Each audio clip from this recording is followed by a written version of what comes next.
podcast SMK Budi Utomo 2 Gandemangu. Kali ini saya tidak sendirian loh. Saya ditemani dengan beliau Bapak Gali Sabit Ulumuddin, Sarjana Teknik Informatika selaku WKS 4 Bidang Hubungan Industri SMK Budi Utomo 2 Gandemangu. Beliau merupakan seorang wakil yang menangani terkait dengan hubungan kemasyarakatan dan hubungan industri.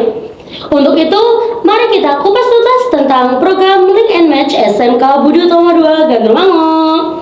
Oke, langsung saja ya Pak. Halo Bapak. Halo Mbak. Bagaimana nih Pak kabarnya hari ini? Alhamdulillah baik. Mbak Diva sehat? Alhamdulillah sehat nih Pak. Untuk itu nih Pak, perkenalan dulu ya Pak, Oke, biar boleh. teman-teman atau sobat Bugan tuh tahu nih Pak. Boleh perkenalan biasa ya? Oke. Oke. Nama saya Gali Sabit Ulumuddin. Kebetulan saya bergabung dengan SMK Budi Utomo 2 Gandemangu itu di tahun 2021 bulan Januari dulu, kurang lebih sudah 3 tahun. Nah kemudian untuk sebelumnya saya berada di bagian staf dan juga mengelola PKK. Nah untuk tanggal 2 Januari 2024 kemarin saya ditugaskan untuk menjadi WKS untuk hubungan industri dan masyarakat begitu. Oke nih Pak, untuk perkenalannya sekiranya cukup ya Pak. Langsung masuk ke pertanyaan, boleh nggak nih Pak? Boleh lanjut. Oke, tema kali ini kan kita membahas tentang link and match nih Pak. Apa sih yang dimaksud dengan link and match Pak? Link and match, link and match itu berarti kita menghubungkan antara dunia pendidikan atau sekolah kita dengan dunia industri begitu. Jadi proses-proses yang ada di sekolah ya itu kita sesuaikan dengan permintaan industri begitu kurang lebihnya. Gambaran singkatnya tentang link and match. Berarti yang kita pelajari saat ini nih disesuaikan dengan kurikulum ya Pak? Betul sekali. Nah, untuk kurikulum yang kita pakai itu kurikulum industri, kita sinkronkan dengan permintaan yang ada di dunia industri sehingga nanti kompetensi lulusan kita, alumni-alumni kita itu benar-benar sesuai dengan yang diharapkan oleh dunia industri begitu. Untuk itu nih Pak, ada satu pertanyaan yang ganjil nih Pak. Boleh. Yang dimaksud dengan aspek link and match 8+I itu apa tuh Pak? Aspek link and match 8+I ya, oke. Itu aspek itu sebenarnya tujuannya itu untuk mendorong kualitas lulusan vokasi agar selaras dengan dunia industri tadi. Nah, untuk aspeknya itu ada 8+1 tadi. Yang pertama itu kurikulum disusun sesuai dengan yang ada di industri ya, jadi yang dipelajari oleh kalian di sekolah itu benar-benar disesuaikan gitu, jadi kompetensi nantinya juga sesuai seperti itu. Kemudian yang kedua ada pembelajaran berbasis proyek real, itu aspek yang kedua. Untuk aspek yang ketiga itu ada meningkatkan jumlah peran guru atau instruktur dari industri, atau kita sering menyebutnya itu istilahnya guru tamu. Ya, jadi dari industri, misal dari PTA, kita undang untuk mengajar siswa di sekolah. Itu untuk aspek yang keempat, ini yang wajib bagi siswa SMK yaitu prakrin atau PKL. Ya, jadi untuk siswa-siswa yang khususnya di SMK itu nanti ada program yang namanya PKL. Nah untuk PKL itu di kurikulum Merdeka ini kita 1 semester. Nah, nanti di semester 1 atau di semester 2 seperti itu. Kemudian untuk yang kelima itu adalah sertifikasi kompetensi bagi guru dan siswa. Kemudian yang 6 itu menekankan pada guru untuk selalu memperbarui teknologi. Jadi supaya cara mengajarnya itu tidak ketinggalan zaman. Gitu. Kemudian yang ke-7 diadakan riset untuk TEFA atau Teaching Factory gitu. Kemudian yang ke-8 komitmen dari rekrutmen kerja. Jadi proses itu nanti ujungnya adalah lulusan kita bisa terserap di dunia industri bekerja begitu. Kemudian yang I itu nanti mencakup berbagai peluang kerja yang lainnya selain yang 8 tadi. Lebih seperti itu untuk aspeknya. Itu manfaatnya bagi kita apa tuh Pak? Nah, manfaat link and match yang pertama itu agar keterampilan tenaga kerja sesuai dengan job desk-nya. ya. Jadi nanti misalnya siswa ini bekerja di sini, nah kemampuannya itu sesuai dengan job desk-nya gitu. Kemudian untuk yang manfaat selanjutnya itu lebih cepat, agar studi itu lebih cepat terpenuhi tenaga kerjanya. Misalnya mereka butuh tenaga, kita punya stok nih, punya stok yang kebetulan itu sesuai dengan kompetensi yang mereka cari. Jadi ketika mereka butuh kita kirim, nah kurang lebih seperti itu.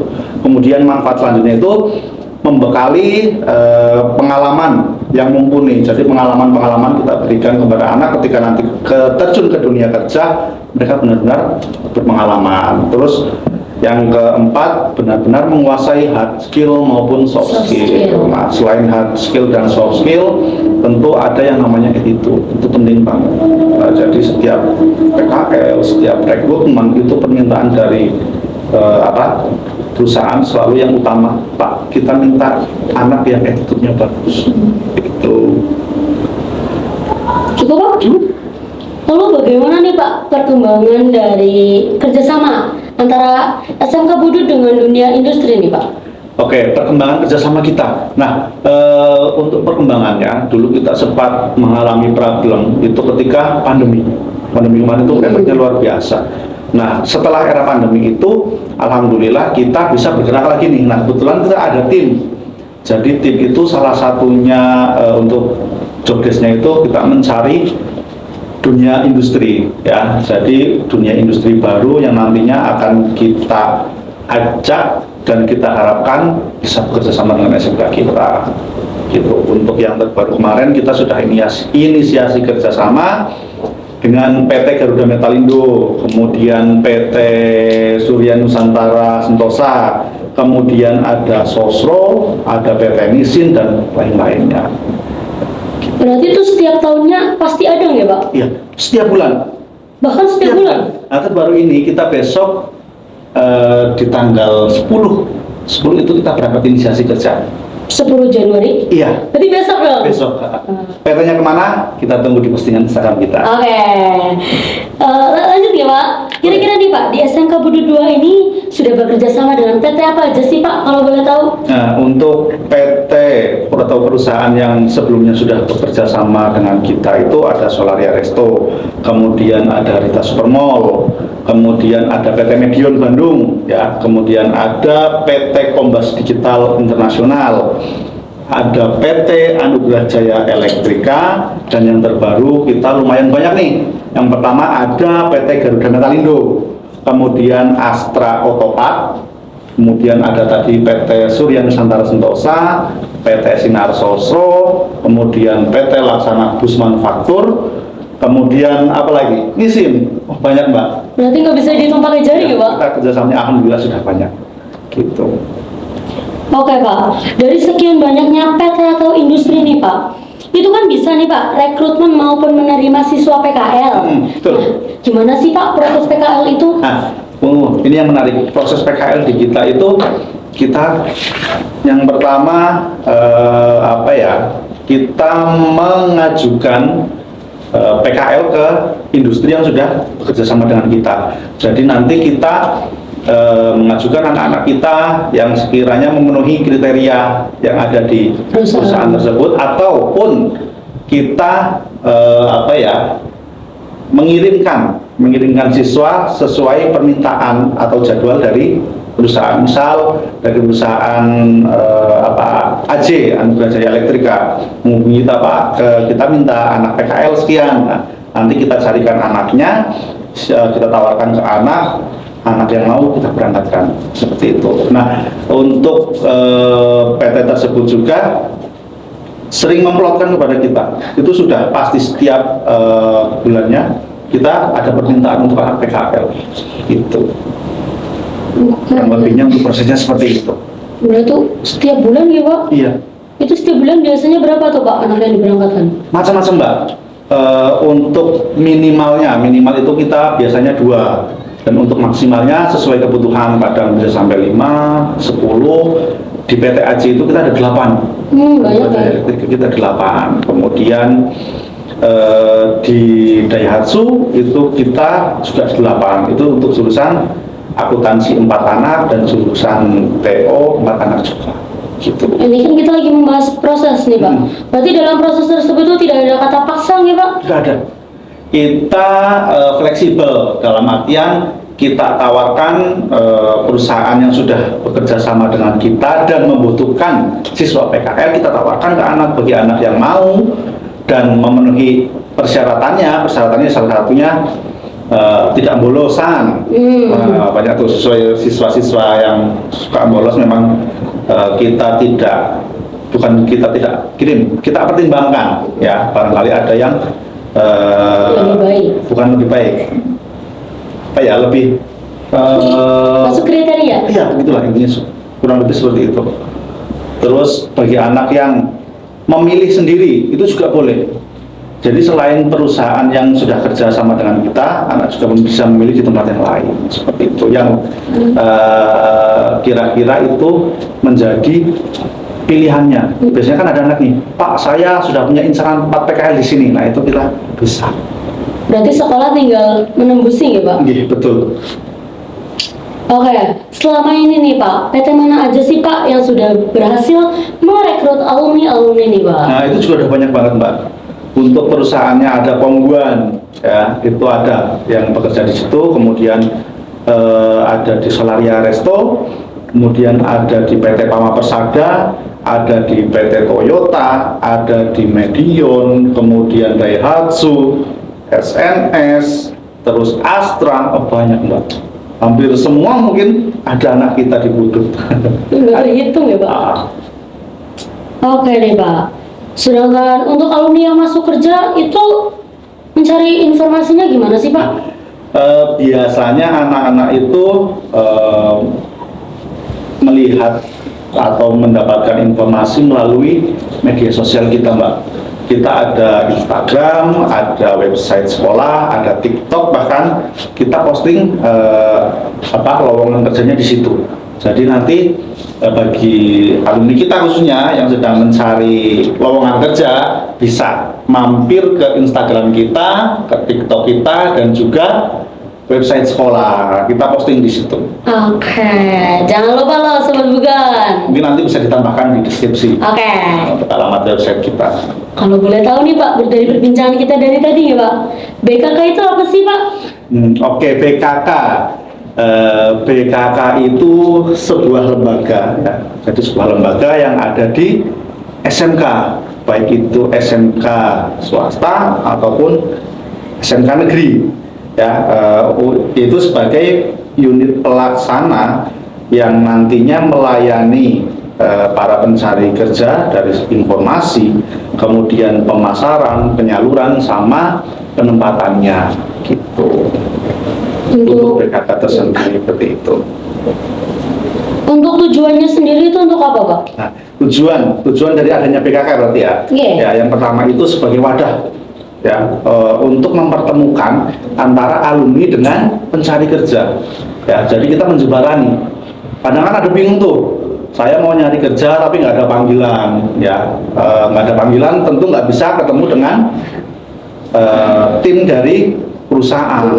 Kita nggak bisa memperkenalkan diri kita nggak bisa memasarkan diri kita gitu. Nah, tujuan BKK itu salah satunya untuk itu, untuk menjembatani antara pencari kerja atau alumni kita dengan dunia industri. Kemudian menjadi wadah pelatihan nih untuk alumni agar lebih meningkatkan skillnya seperti itu. Kemudian tujuan yang selanjutnya itu sebagai wadah bagi alumni atau bagi siswa yang berminat dalam bidang kewirausahaan.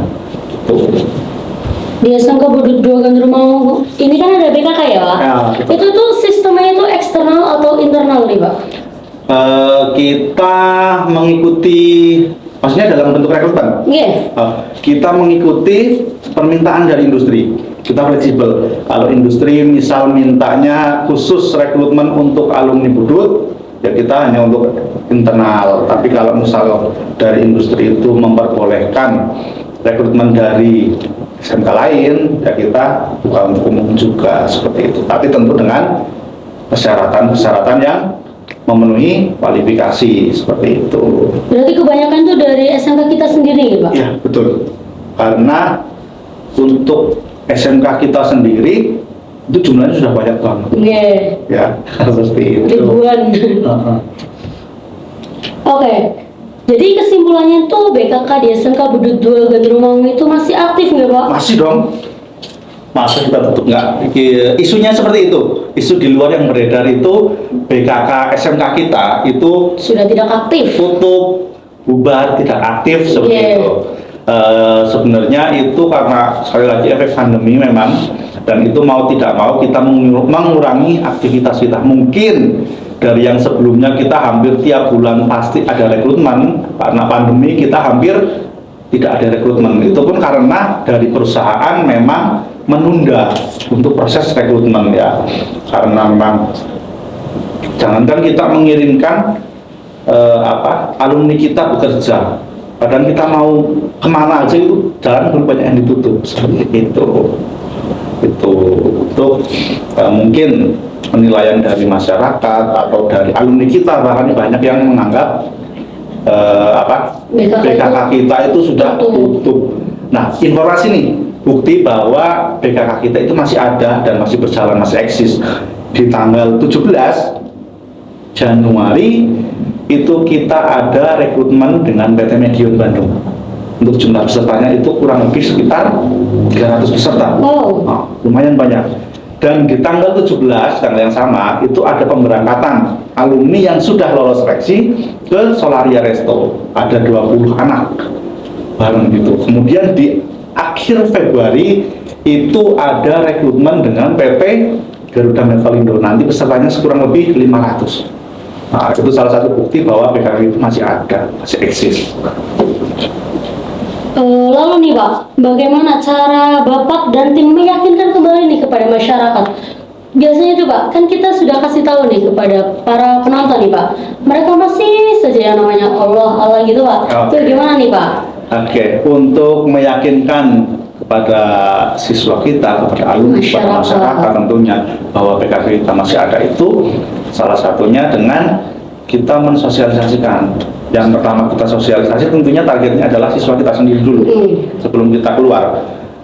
Kemudian jika sudah sosialisasi dengan siswa kita, itu kita sosialisasikan juga lewat media sosial ya. Itu tujuannya agar masyarakat di sekitar kita khususnya itu bisa mengetahui bahwa kita PKK masih ada. Kemudian kita memberikan setelah sosialisasi bukti dari kita ada, itu tadi kita nge-share info lowongan kerja ya, baik itu lewat grup WA, lewat medsos kita seperti itu. Kemudian selain informasi lowongan kerja, kita adakan rekrutmen kerja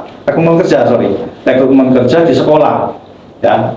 Jadi nanti anak-anak nggak perlu jauh-jauh nih ke Jakarta, ke Bandung, dan ke tempat-tempat lain luar kota. Jadi khusus rekrutmennya nanti di sekolah gitu. Terus untuk setelah rekrutmen itu nanti kita ada penempatan, jadi kita antar sampai tempat. Jadi nggak perlu bingung-bingung nanti nyari kendaraannya seperti apa, nyari kos-kosannya, itu kita dampingi sampai tempat tujuan seperti itu. Oke, bisa bukan dari penjelasan Pak Gali sudah jelas nih bahwa BKK di SMK Budut 2 itu ternyata masih aktif ya. Jadi isu-isu yang beredar itu hoax ya Pak? Hoax. Oke, masuk ke pertanyaan terakhir ya Pak. Boleh. Ini pertanyaan yang ditunggu-tunggu oleh calon siswa dan bahkan alumni nih Pak. Apabila kita ingin mendaftar di salah satu perusahaan tersebut, kita langsung datang ke BKK SMK Budut 2 Gandrumangu atau melihat terlebih dahulu informasinya nih Pak? Untuk cara pendaftaran berarti ya, itu biasanya kita share informasi loker di media sosial. Nah, nanti bagi alumni atau bagi pencari kerja yang membutuhkan informasi detail tentang lowongan kerja tersebut, boleh bisa langsung datang ke BKK, kemudian nanti ketemu saya atau ketemu dengan tim yang lain untuk mendapatkan informasi. Nah, untuk tahap-tahapannya itu silakan nanti bagi alumni atau bagi yang mencari kerja bisa melihat informasi di medsos kita, di Instagram, di TikTok, di YouTube, website, di YouTube. Kemudian nanti ketika memenuhi kualifikasi silahkan mengisi formulir online, formulir pendaftaran online begitu. Setelah mengisi nanti data akan kami kirim ke perusahaan. Nah jangan lupa nanti juga akan kita minta untuk gabung ke grup WA khusus untuk rekrutmen. Jadi nanti semua informasi tentang rekrutmen akan kita share di grup WA setelah pendaftarannya, baik nanti itu jadwal seleksinya, kemudian berkas yang harus dibawa dan lain-lainnya seperti itu. Oke, cukup Pak? Kemudian setelah itu ada cek fisik, ya. Jadi sebelum mulai kita mengirimkan data, itu kan tadi kita udah dapat data pelamar nih. Nah kita panggil ke sekolah untuk kita cek fisiknya. Kita ukur tinggi badannya, berat badannya itu sesuai dengan permintaan dari perusahaan atau tidak gitu. Terus ada juga nanti seperti penyuluhan ya bahasanya seperti itu. Jadi kita berikan informasi-informasi tentang perusahaan yang akan mereka ikuti seperti itu. Kemudian setelah proses cek fisik itu tinggal menunggu jadwal tes, dan ketika sudah ada jadwal tes itu tinggal pelaksanaan rekrutmennya, baik itu psikotes, wawancara, medical check up dan lain-lainnya. Itu setelah itu baru menunggu pengumuman bahwa diterima atau tidak. Nah kurang lebih untuk tahap-tahapannya seperti itu. Prosesnya cukup lumayan. Cukup Pak? Cukup. Oke, terima kasih ya Bapak Gali yang sudah menyempatkan waktunya untuk hadir dalam podcast kita kali ini. Oke, Sobat Bugan, kesimpulannya adalah SMK Budi 2 Gandrumangu ini sudah menggunakan kurikulum berbasis industri loh. Lalu, SMK Budi 2 juga sudah menjalin kerjasama dengan perusahaan besar di Indonesia. Untuk informasi mengenai BKK, langsung saja datang ke SMK Budi 2 Gandrumangu. Sekian dari saya, terima kasih. Wassalamualaikum warahmatullahi wabarakatuh. Assalamualaikum warahmatullahi wabarakatuh.